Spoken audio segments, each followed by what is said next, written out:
او هغې کې ګنګي وکړله، دیوالونه یې ورته ګنده کړل.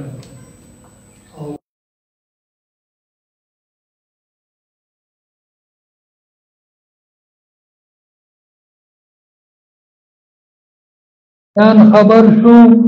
او د حبشې بادشاه خبر شو چې زما د کعبې سره دا خو بې حرمتي کړې ده. نو په کعبه شریفه پسې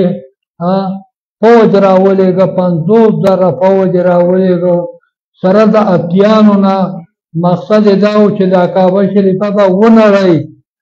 کعبه شریفه به ونړئ، د دې آبادۍ به ختم کړي. د دې په دشمنۍ کې راولېږلو، یو 50,000 فوج راولېږه. خیال کې راله دا کمه زمانه وه،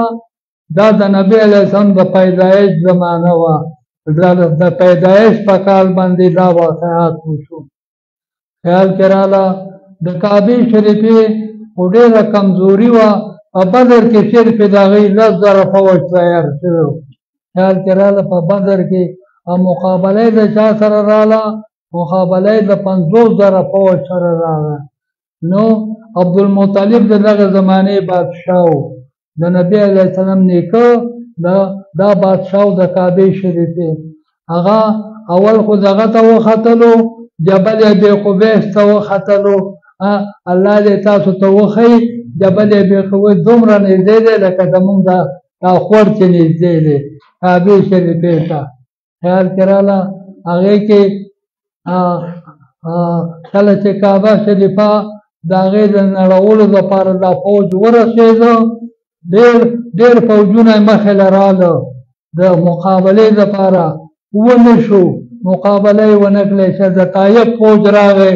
بل فوج راغی، خو د دې فوج مقابله یې نه شوه کولی.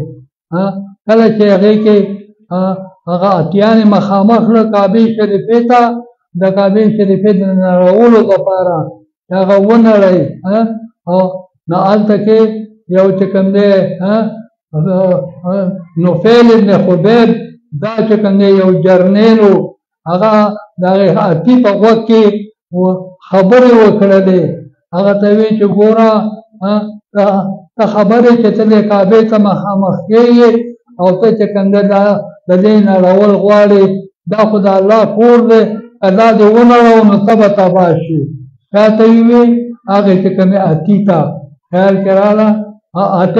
اتي چې به چې کله خلقو په مخ کې کاو، نو هغه به په شا باندې زور کاو، په شا باندې به زور کاو او دغه ته چې کوم دی بیت الله ته به نه مخامخ کېده، تر دې پورې چې په دغې درمیان کې توتکیان رالې، داسې وړې ملګرې ډلې چې کوم دی مرغۍ رالې او په خوله کې به یې ځانله کاڼی و، د کوزرې کاڼی، او په پنجو کې به یې ځانله کاڼی. د دریو دغه دپاره دشمنانو دپاره هغه درې کاڼي به د هر یو دپاره به هغه کاڼی پوره و، هغه کاڼی به یې ترې راخلاصو او هغه فوج به ذره کېده. فجعلهم کعصف، داسې الله ذره کړله لکه څنګه چې خوړلی خشاک هغه ذره کېږي. خیال کې راله نه کعبه شریفه بچ شوله. حضرت عبدالمطلب اول جبل ابي قبیس ته وختلو، خو د دې غر نه په نیمه دی، د دې ګیدړو خوا په نیمه دی، هغې ته وختلو او بیا چې کوم دی راغی د کعبې شریفې پرده یې ونیسله، د کعبې شریفې غلاف یې ونیسه او د الله نه یې سوال وکړو چې یا الله د دې خپل کور حفاظت ته وکړي. خیال کې راله نو الله تعالی د کور حفاظت وکړو. د هغې په دفاع کې فوج د څه فوج الله راولېږه؟ د مرغو فوج راولېږه، د هغوی فوج یې پرې تباه کړ. اوس هم امریکا یېرېدلې ده، امریکې ته خو دا پته ده، که زه په کعبې ورځمه نو هغه خدای خو ژوندی دی، هغه مړ نه دی، هغه خدای به په ما باندې راشي او د دغه توتکو عذاب به راباندې راولي یا به راباندې بل عذاب راولي. د دې وجې نه امریکا ورته مخامخ کېدی نه شي، د کعبې مقابله نه شي کولی. نو الله جل شانه فرمایي الم تر کیف څنګه ګورې ای د الله حبیبه څنګه عمل وکړو رب ستا د چا سره د خاوندانو ذاتیانو سره آیا ونه ګرځو الله تعالی هغه مکر د دوی د دوی هغه تدبیر الله څه وګرځو هغه په هلاکت کې وګرځو هغه الله تعالی څه هغه الله تعالی غلط کو وارسل علیهم او راولېږه الله تعالی په دوی باندې هغه مارغان څه وو ابابیل جمع د ابیل ده ابیل د توپچي ته وایي وړوکې مرغۍ ته وایي ترمیم چې ویشتل به دا خلق په ګټو سره په ګټې د څه وي د کودرې سجیل کودرې ته وایي نو فجعلهم دغه خلق یې وګرځاو دلته دا خلق ذره ذره کړو په شان د خوړلې ګیا عصب معقول عصب چې کوم دی هغه دغه ته وایي ګیا ته وایي او معقول خوړلې شوي ته وایي خیال کراله نو الله تعالی عائشہ رضی الله عنها فرمایي چې ما چې کوم دی خپله دغه مې لیدلي وو دغه اتیان او دغه چې کوم دی خلک بیا هغوی بیا په تېښته باندې لاړل یو ابرهه ترېنه بچ شو چې هغه جرنیل و ترېنه بچ شو څنګه بچ شو هغه وایي زه دا قصه چې کوم دی د یمن خلکو ته وکړمه هغه مرغۍ ورسره روانې وي خو چې دی خپل ځای ته ورسېده وایي دا خلق په څه معنی هلاک شو دا دومره فوجه د داسې بره یې کتلو هغه مرغۍ په سر باندې ولاړ او هغې ټکان یې راخلاص کړو ابرهه یې په دغه ځای تباه کړ ابرهه د فوج مشر و د فوج څه مشر و په هر حال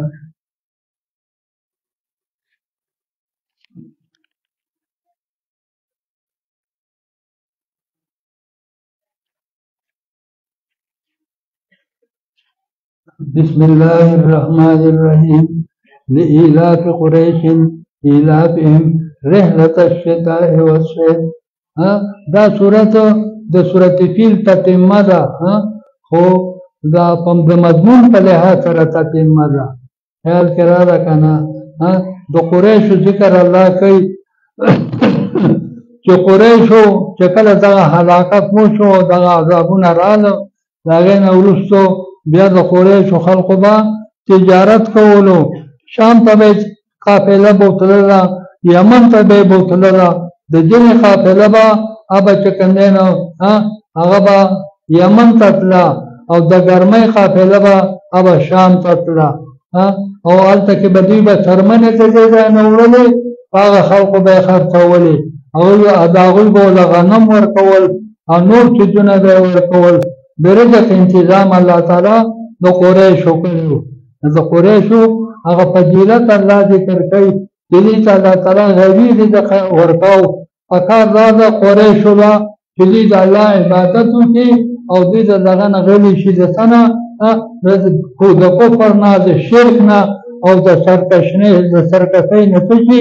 غلي شي دا الله تعالی په دې صورت ایلاف کې قریش کې هغوی ته مشوره ورکړې ده تا ته قریشو ته د وجې د الفت د قریشو نه ایلافهم د وجې د الفت د قریشو نه د قریشو مینه د څه سره وه رحلة الشتاء د سفر د څه سره د سفر د ژمي سره په ژمي کې به کوم ځای ته سفر کوو یمن ته او په ګرمۍ کې به شام ته سفر و ځکه شام یخ دی او یمن ګرم دی فلیعبدو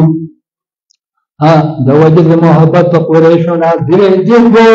دې دوو سفرونو لره د دوی عبادت کوي د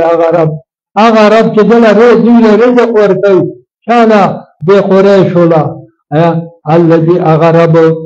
اطعمهم من جوع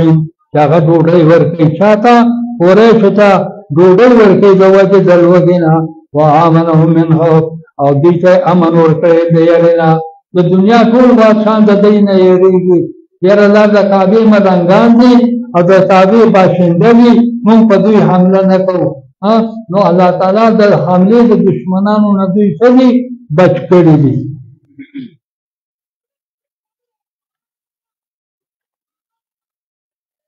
ارأیت الذي یکذب بالدین د قریشو د ذکر نه وروستو اوس الله تعالی په صورت معون کې حکم کوي د زکات او د صدقات ورکولو مساکینو ته چې زکات او صدقات ورکوي مساکینو ته الله به تاسو په رزق کې برکت اچي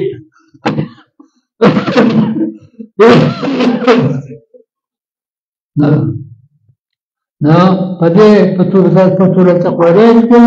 بیان د څو د طعام دې چې کندنه څه کوي چې الله تعالی قریش الله طعام ورکوي او رزق ولا ورکوي او الله تعالی مطالبه کوي د شانه د قریشونه چې تاسو د مساکینو خیال ساتئ ارایت الذی خبر راکړئ ماته ای الله حبیبا دا تئینی آغا کسان اے زما حبیبا تا آغا کسان اینی چاگئی دا قیامت نا منکر دی آغا کسان تالی دلی دی چاگا دا قیامت نا منکر دی فذالکا دا قیامت نا منکرین سوک دی دا قیامت نا انکار کا ان کے خلق دی دا آغا خلق دی کہ یتیمانان تیل وخی یتیمانان تیل وخی یتیم چې کمه راځي چې رما سره څوک مدد وکړي به په دې لته باندې وخی اجازه کړل تاسو خیال کړل نه یتیمانان تیل وخی دا آیاتو او څنګه چې تیل وخلو دې یتیم تیل وخی ولا يهود ولا طعام المسكين او ترغیب نه ورکړي طعام د مسکینانو ته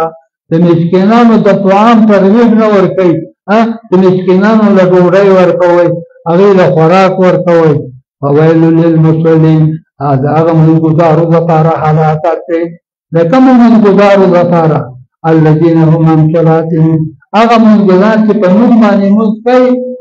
یو موږ کوي دوه نه کوي دوه کوي درې نه کوي دغه منګزارو لپاره حالات دي الذين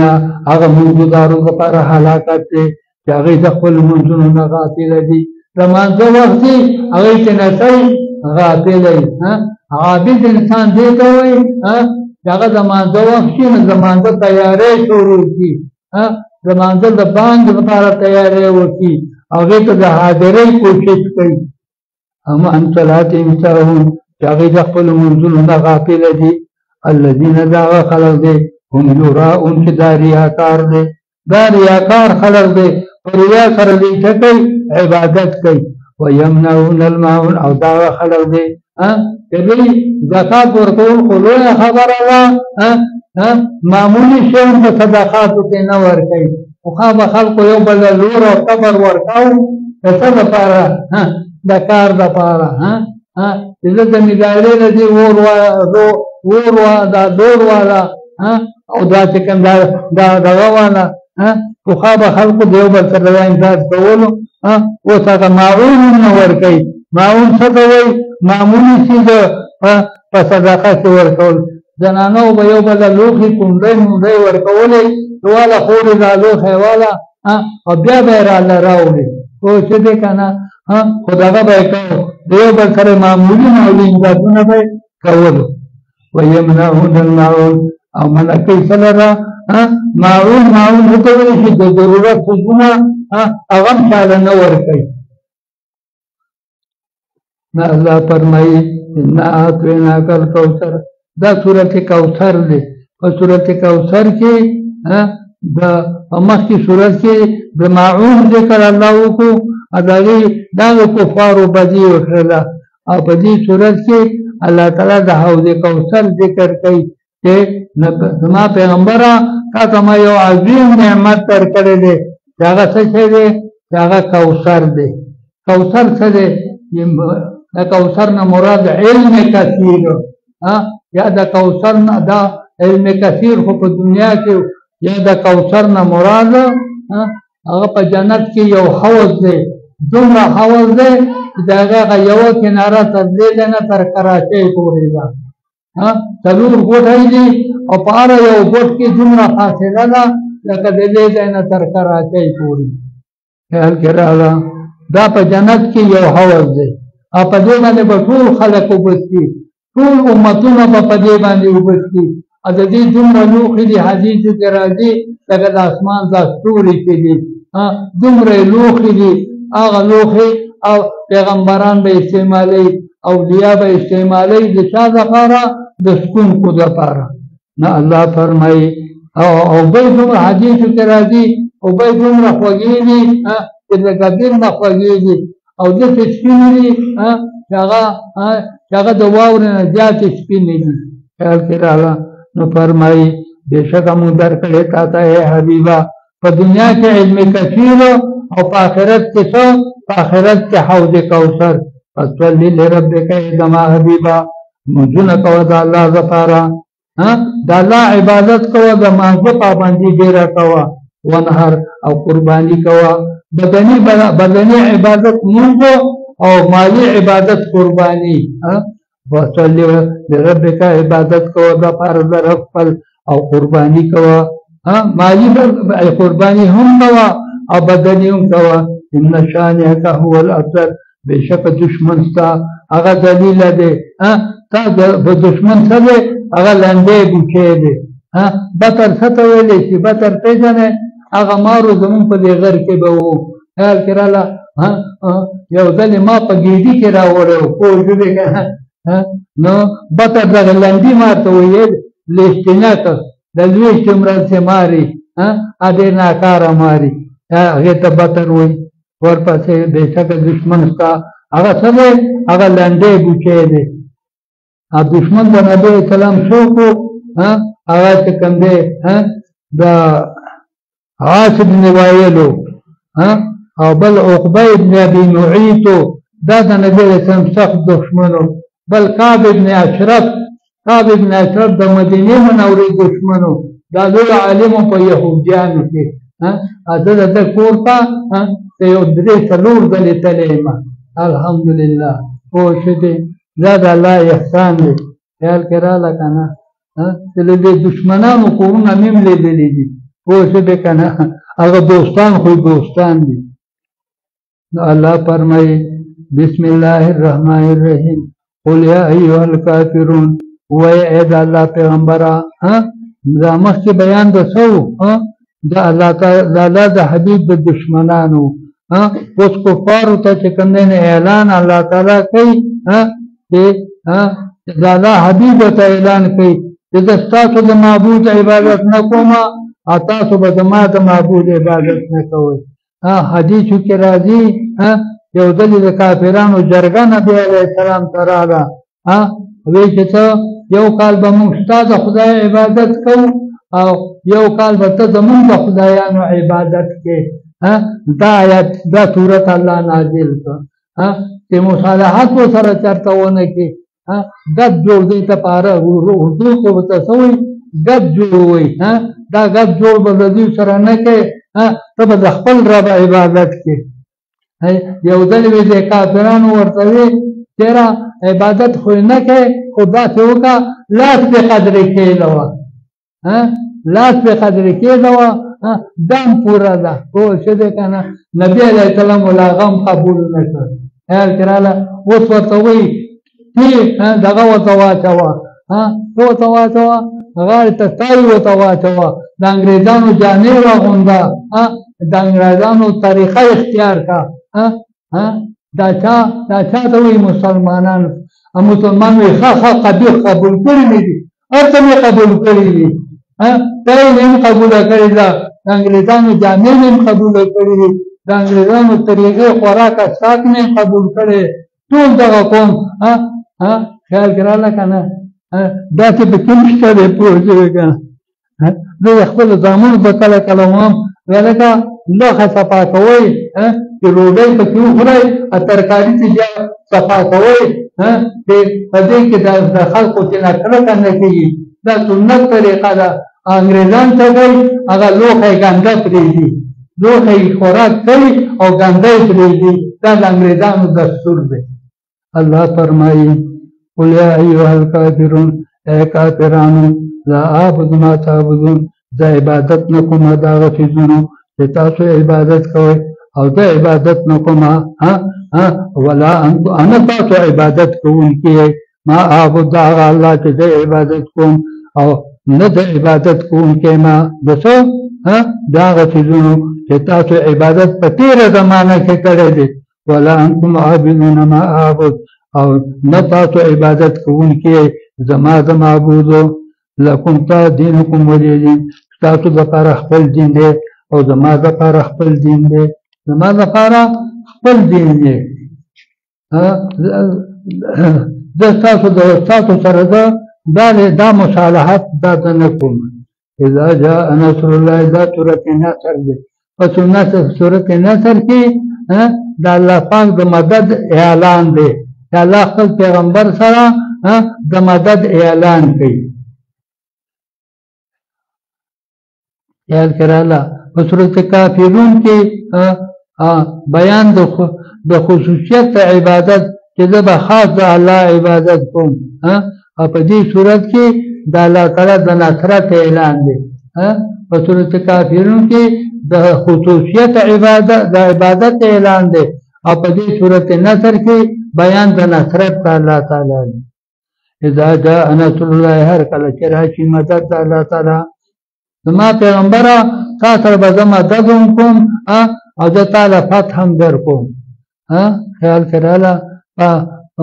په هره مسله کې به زه تا ته فتح نصیب کوم ورأیت الناس هر کله چې تا ته د الله مدد راغی او تا ته فتح هم راله ورأیت الناس یدخلون او تا ولید خلک چې هغه داخلیږي په دین د الله تعالی کې ځکه چې نبي علیه السلام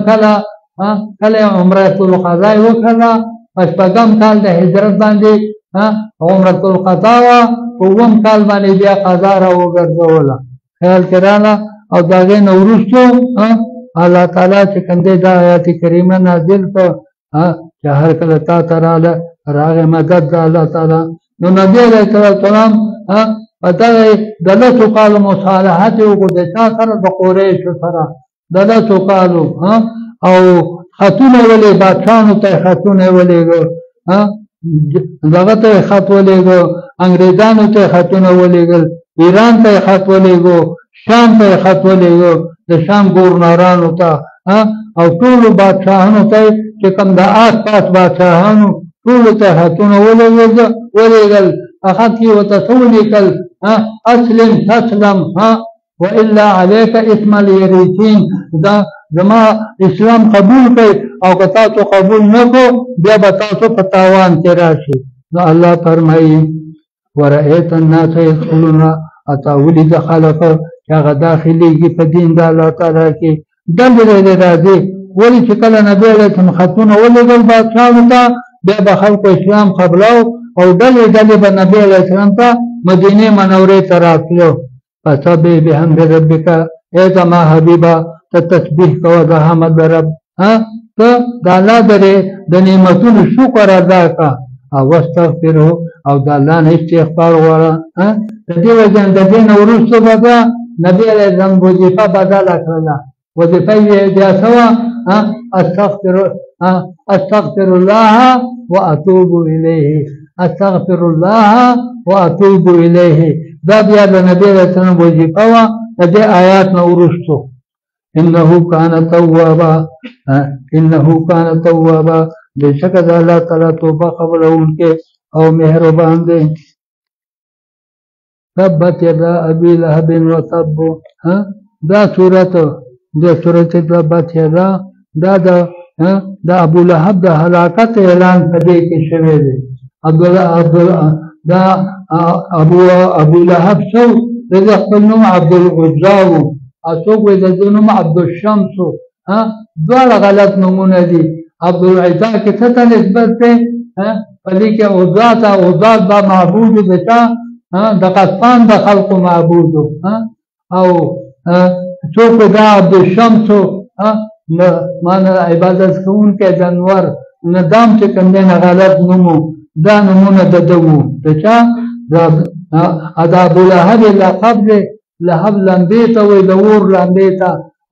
او دته ابولهب ځکه وایي چې د سورو لکه د اور د لمبې په شان دی چې کله نبي علیه السلام را پیدا شو نو ده پکې زیری ورکړه د ده یو وینده وه ډېر پرې مین و صهیبه نوم و هغه یې ازاده کړله د نبي علیه السلام په دې پیدایش په دیرې کې پخوا به د خلکو یو بل ته دیرې ورکول د لور دیری به یې نه ورکاو هغې به یې جلاګانې کولې او د زوی دیری به یې ورکاو څنګه د ماما به پرې وهلې شوله خیال کې راغلی ته مې رورې او ته به په پنجاب کې وې نه هلته به پسې دم درغې د ماما به یې درته وواله دغه نږدې خو تګی هغه لرې پسې به د دیرې لپاره به پسې ورتلو او دیری به یې ورته ورکاو نو الله فرمایي هلاک شو دغه ابولهب ابولهب ولې هلاک شو ځکه چې نبی علیه السلام ته آیات نازل شو انذر عشیرتک الاقربین زما پیغمبره د خپل قوم ویروه د الله د عذاب نه نو نبی علیه السلام صفا ته وختلو او په صفا باندې په غر باندې ودرېدو اوس پکې سړی نه شي ودرېدلی زه پکې ودرېدلی یم په څه باندې په صفا په سن 90 کې بره پې د پاسه ختلو ما په څه باندې په صفا باندې خیال کې راغله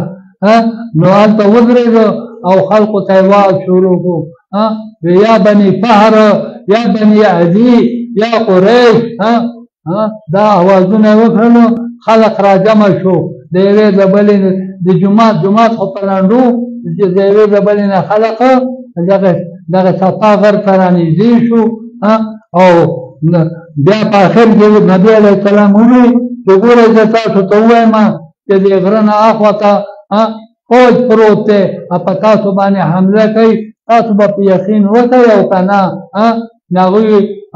کافرانو ورته وي ما وجدناک الا صادقه ای د الله پیغمبره تا خو همیشه لپاره رښتیا ویلي دي خیال کې راغله په دې کې د دغه ابولهب لاس راویسته د ژمي موسم و د څادر نه یې ځان راویستو او دا لاسونه یې پسې داسې ورنیغ کړل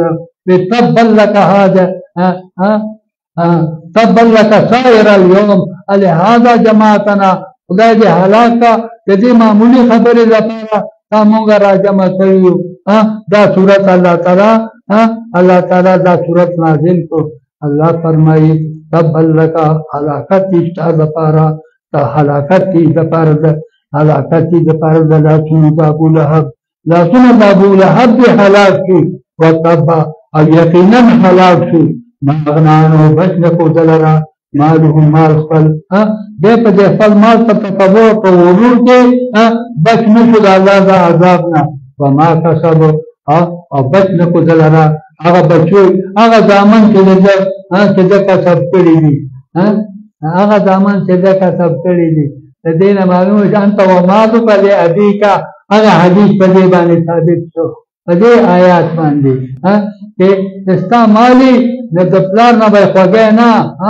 د پلار نه به خوږی نه هغه د پلار مال دی که تا چې نه خوب کړو نو تباه کېږي به ستا مالي او تا چې نه د پلار د حاجت وي ته یې وله نه ورکې نو ته به تباه کېږي هغه مال به دې تباه کېږي خیال کې راغله نو الله فرمایي ځکه انت ومالک لابیک حدیث په دې باندې ګواه دی هغه فرمایي نو تا د بد باندې کې تا لره مال دده بد نه کو دی ابولهب لره مال دده او نه ځامنو سیصلی نارن ډېره ضرره چې دی به داخل شي اور د جهنم ته داسې اور ته چې هغه لمبهدار دی او د ده ښځه به هم جهنم ته داخله شي د ښځې نوم یې څه و ام جمیل حماله حتی الحطب دا هغه ښځه ده چې دا وړونکې د خاشاک وه دې به غمې به یې راوړلې د نبي علیه السلام په لار کې به یې غورځولې نبي علیه السلام به بیت الله ته راته لارې ته څه وه لارې چې کوم دی هغه ټکمه هغې لار کې به بیا هغه غمې غورځولې نو دا هغه ښځه ده چې دا بیا په څومره شوله هغه نه یې راغستې وي او په هغې کې هغه رسۍ د دې د چت نه چاپېره شوله او داسې مرداره شوله حمالة الحطب چې دا راوړونکې وه د خاشاکو او په چت ته دې کې په جهنم کې به هم د دې په چت کې څه رسۍ وي په جهنم کې به د دې په چت کې څه رسۍ دی د څه شي د مونږو رسۍ یا په دنیا کې د دې په ګېډۍ کې څه د مونږو رسۍ وي مسک څه ته وایي مونځو ته وایي خیال کې راغله که نه یا د کجورې دا بور نه دی د کجورې دا بور د هغې چې کوم دی رسۍ وه هر څه چې خیال کې راغله که نه نو د هغې اعلان الله تعالی وکړي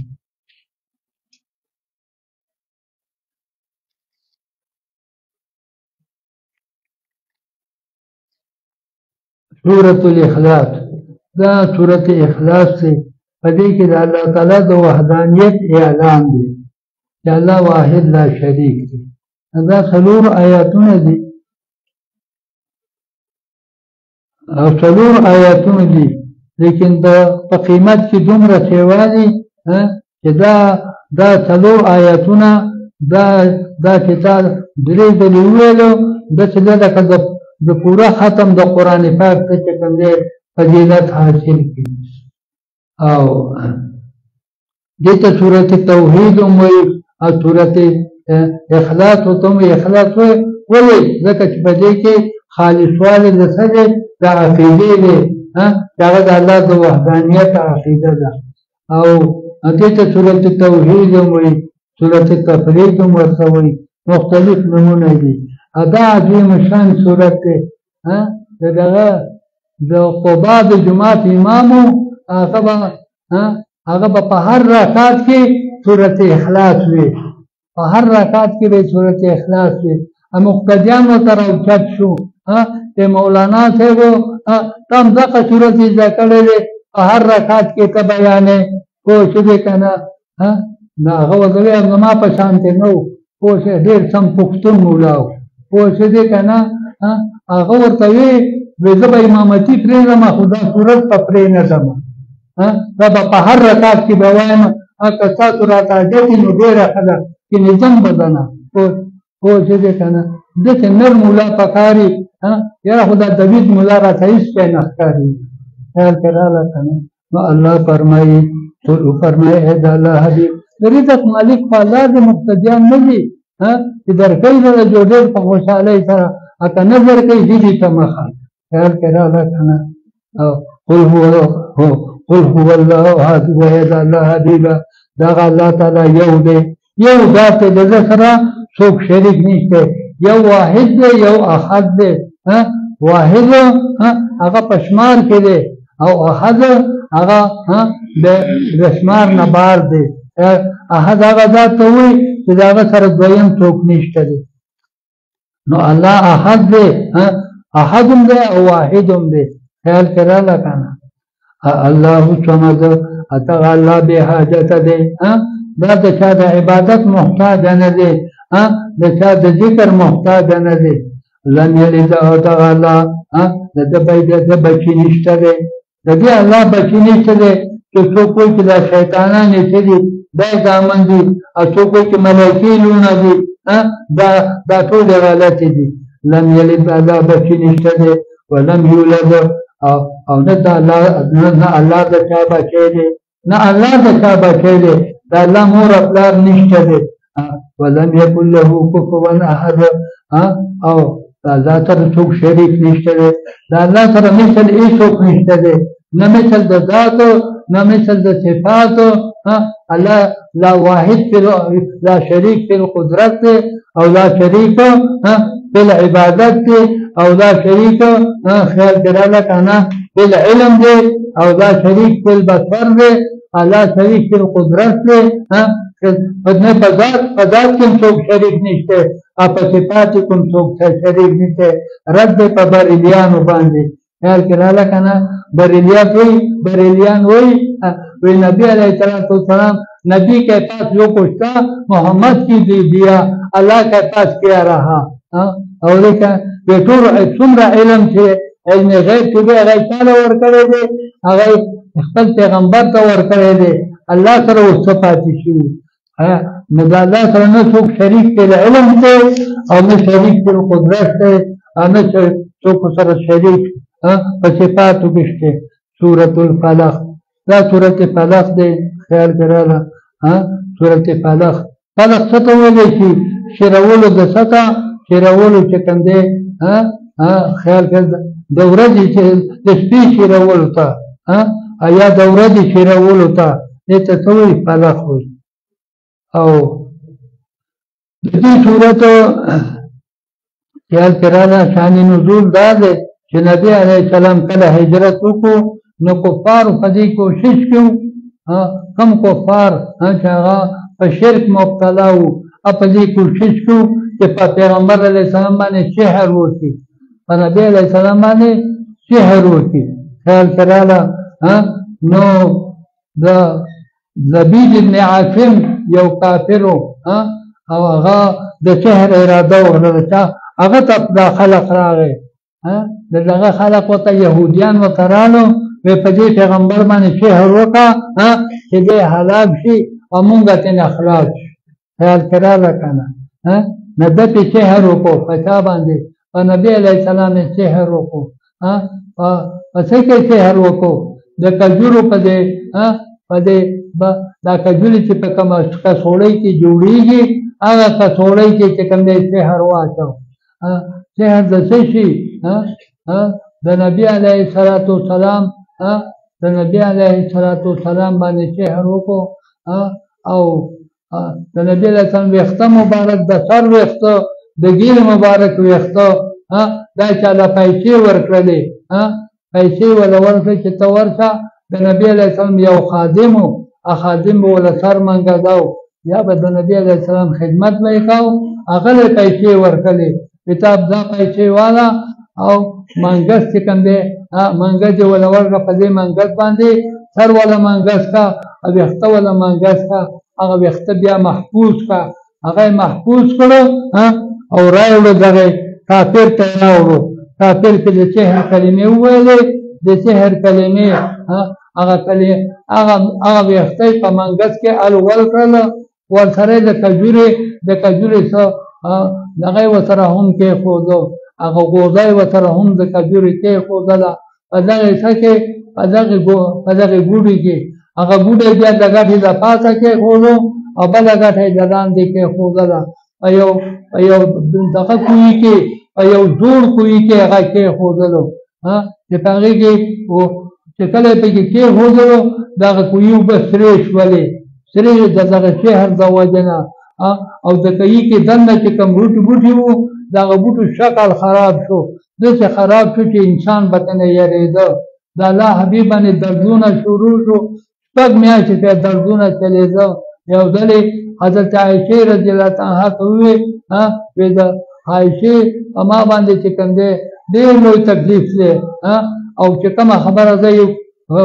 کومه هغه رانه یېرېږي یېر را باندې غالبه شوي دي دردونه را باندې ډېر شوي دي د دغه سحر د وجې نه په ما ډېر تکلیف دی بله ورځ یې ورته وې چې کوم دی د عایشې الله په ما باندې رحم وکړو یو دوه کسان هغوی ما تاله راولېږل یو فرشته هغه کېنه څملاسته ده او بله فرشته یې چې کوم دی یو دوه فرشتې سر ته ودرېدلې یوه سر ته یوه خپو ته او نبي علیه السلام په کټ کې پروت و دا فرشته د بلې فرشتې نه تپوس کوي وایي دا څوک دی وایي دا رسول الله صلی الله علیه وسلم دی په ده باندې څه چل شوی دی په ده باندې سحر شوی دی چا پې سحر کړی دی وایي لبید ابن عاصم یا د هغه لوڼو پې سحر کړی دی خیال کې راغله چې کله دا یې وویلو نبي علیه السلام حضرت عایشې ته خبر ورکړو چې ما باندې ما ته الله تعالی استفتیته فافتانی ما د الله نه فتوا وغوښتله الله را جواب راولېږه دغه فرشتو په شکل کې نو نبي علیه السلام په خپله لاړ شو هغه کوهي ته بنډار کوهي ته په خپله لاړ شو یا یې اصحاب کرام ولېږلو هغه سحر یې راویستو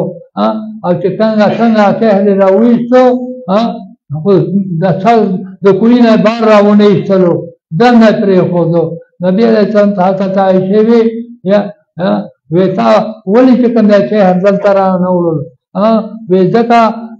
وی څنګه چې نور خلق پې اخته شي ډېر ناکاره سحر دی او زه پې الله تعالی جوړ کړم هغه سحر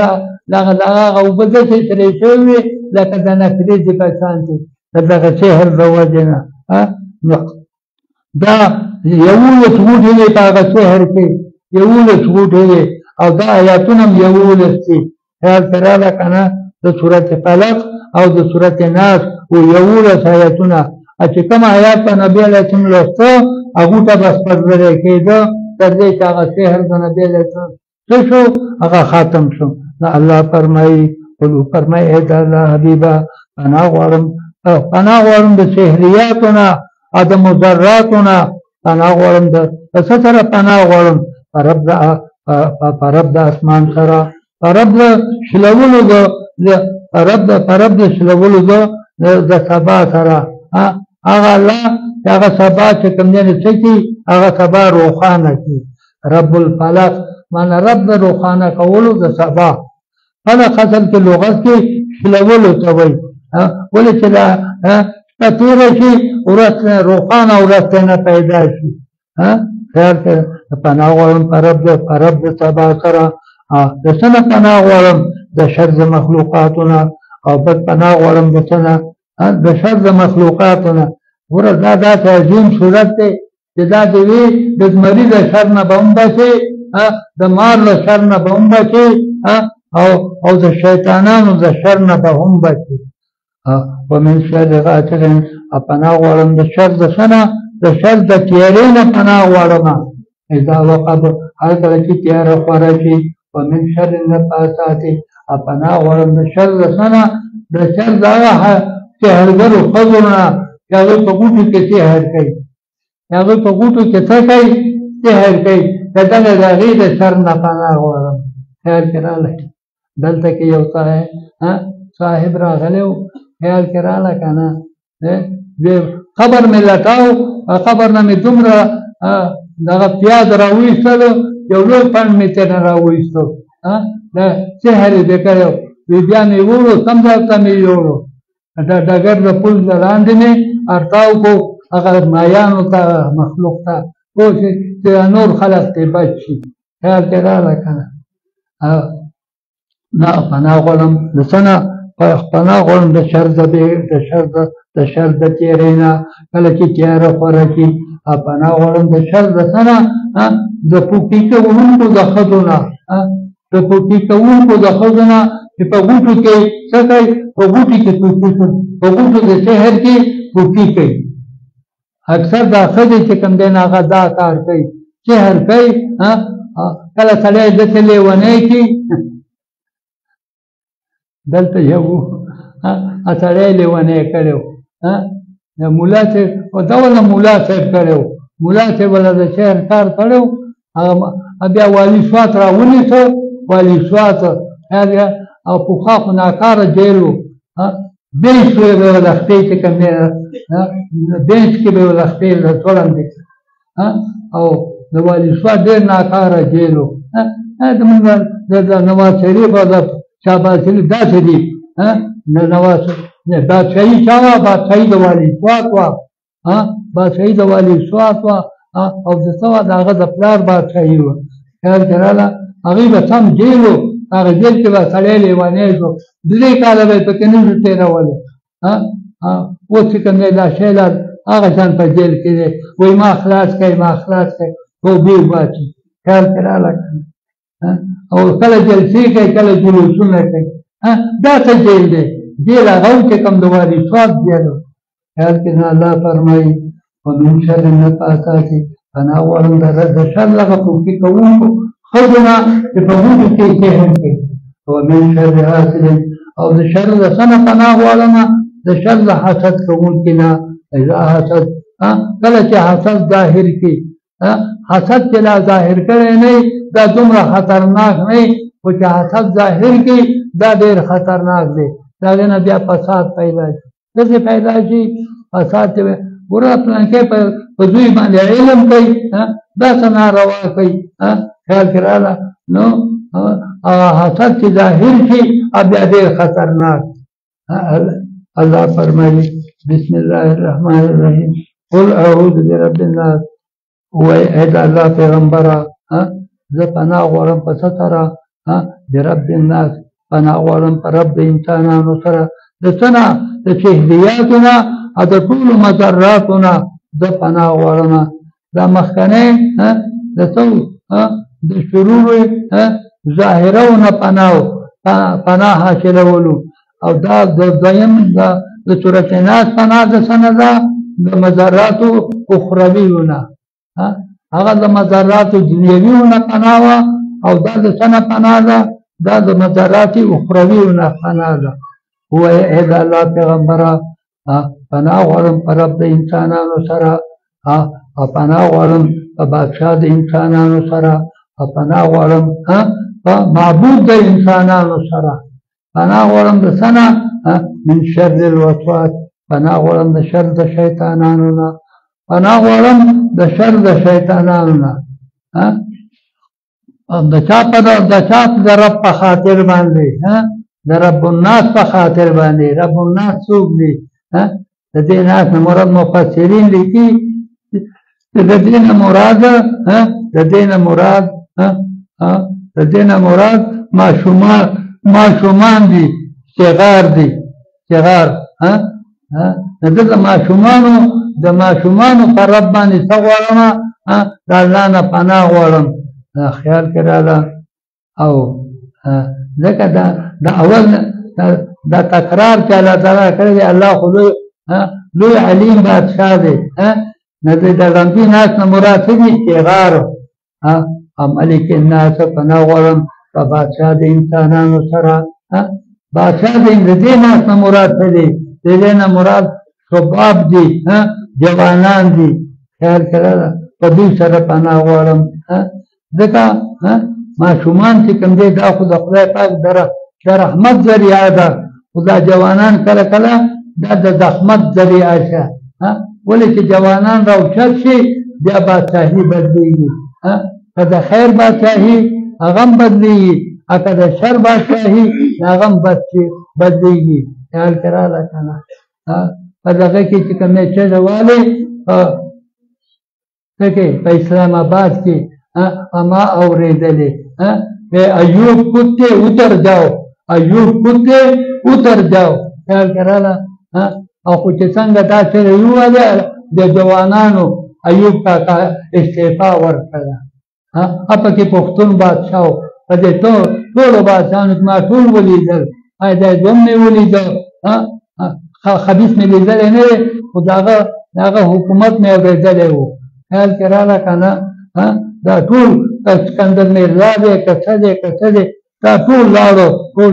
هلاک شو دغه پکې هم هلاک شو بټو پکې هم هلاک شو څوک په خپل مرګ مړه شو او څوک چې کوم دی په څه باندې په پردي مرګ باندې مړه شو نو الله جل شانه فرمایي هغه بادشاه د انسانانو دی د دې انسانانو نه مراد څه دي جوانان دي چې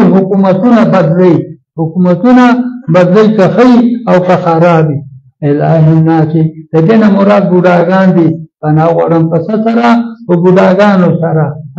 خیال کې راغله که نه بوډاګان دا د الله رحمت دي خیال کې راغله دا په آخر کې ذکر کړ ځکه چې بوډاګان د ټولو نه په آخر کې وي خیال کې راغله اله الناس هغه معبود دی د بزرګانو ځکه چې سړی دغه شي که نه بوډا شي نو بیا آخر مسلمان شي ګیره پرېږدي او دینداري شروع کړي مونځ عبادت شروع کړي خیال کې مار چې سوري له راول شي ورته سم شي ته د ګور په غاړه ولاړې نه شوې سم خیال کې راغله که نه دغه څه وایي پښتانه مار چې سوري له راول شي ورته سم شي هغې باندې ورنیغ شي او ته د ګور په غاړه ولاړې ګیره دې سپینه شوې ده له اوس هم مسلمان شوی نه یې مونږ نه کوې اودس نه کوې ښه کارونه نه کوې توبه نه وباسې نو ته څنګه مسلمان خیال کې راغله ځینې تبلیغیان داسې وي درې ورځې له لاړ شي بیا مونځ پرېږدي یاره که درې ورځې کې څه واورېدل چې مونځ نه کوې نه مونږ یو دوه درې ورځې مونځ وکړي بیا مونځونه پرېږدي تبلیغیان نور خلق خو څه کوي تبلیغیان مونځونه نه کوي ورپسې الله فرمایي اله الناس چې معبود د خلقو دی من شر پناه غواړم د څه نه پناه غواړم د شر د شیطان نه هغه شیطان چې وسوسې کوي په زړه د مسلمانانو کې او په زړه د کافرانو کې تاسې وسوسې کوي او هغه شیطانان الخناس چې په شا تښتي چې کله ذکر واوري بیا په شا تښتي او چې کله ذکر بد شي نو بیا راشي ځکه چې حدیثو کې راځي الشیطان جاثم علی قلب المؤمن اذا ذکر خنس واذا غفل وسوس شیطان د مسلمان په دې زړه باندې منګولې لګولې دي کله چې دې ذکر کوي نو دې څه شي دې چې کوم دی نه دې په شا تښتي خنسانو په شا تښتي او چې کله دې غافل شي نو وسوسه نه بیا ورته ساتي بیا ورته وسوسه اچي خیال کې راغله نه الله فرمایي الخناس چې په شا تښتېدونکی دی الذي هغه شیطان دی یوسوس فی صدور الناس چې وسوسې کوي په سینو د خلقو کې د چا په سینو کې وسوسې کوي د انسانانو دغه انسانان خیال کې راغله